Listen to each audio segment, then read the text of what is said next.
বাইরে ভাই এটা কোন বুবলি রে দেখলাম? এটা তো একদম সম্পূর্ণ নতুন একটা বুবলি। যাকে আমরা এতদিন খুঁজেছি মনে, মনে। এত অপূর্ব সুন্দরী দেখাচ্ছে বুবলিকে। বুবলি তো চমকের পর চমকই দিয়ে যাচ্ছে। কি শাকিব খান, কি অপু বিশ্বাস, কি কে?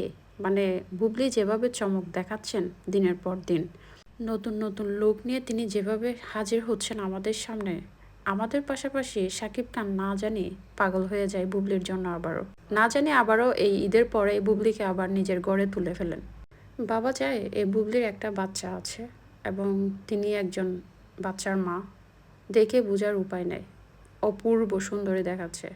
আমরা যেভাবে চোখ ফেরাতে পারছি না সেভাবে হয়তো শাকিব খানও যদি দেখেন বুবলির এই লোক, তিনিও হয়তো চোখ ফেরাতে পারবেন না নিশ্চিত। উনি এই বুবলিকে হয়তো দেখেননি কোনোভাবে। দিনের পর দিন বুবলি যেভাবে নিজেকে উপস্থাপন করছেন, আসলে আমরা তো অবাক হচ্ছি।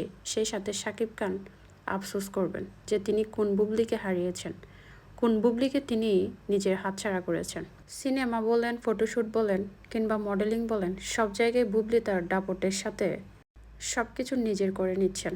শাকিব খানের নাম নিয়ে নয়, বরং তিনি তার যোগ্যতায় এগিয়ে যাচ্ছেন সব জায়গায়। মডেলিং, ফটোশ্যুট সব জায়গায়। যেখানে এতদিন অপু বিশ্বাস বিচরণ করেছিলেন, সেখানে এখন বুবলির বিচরণ। মানে বুবলি অপু বিশ্বাসের জায়গা আবারও দখল করে নিয়েছে কিন্তু। শাকিব খানের ২ প্রাক্তন স্ত্রী যেভাবে প্রতিদিন বধূ সেজে সবাইকে পাগল বানিয়ে দিচ্ছে, আমার তো মনে হয় শাকিব খান এখন আফসোসই করবেন।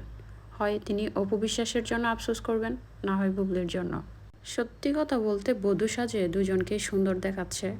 বিশেষ করে বুবলিকে একটু বেশি সুন্দরী দেখাচ্ছে। যেহেতু বুবলির বয়স একটু কম অপু বিশ্বাসের চেয়ে এবং তিনি নিজের ফিটনেস খুব সুন্দরভাবে ধরে রেখেছেন, তাই একটু বেশি সুন্দরী দেখাচ্ছে বুবলিকে।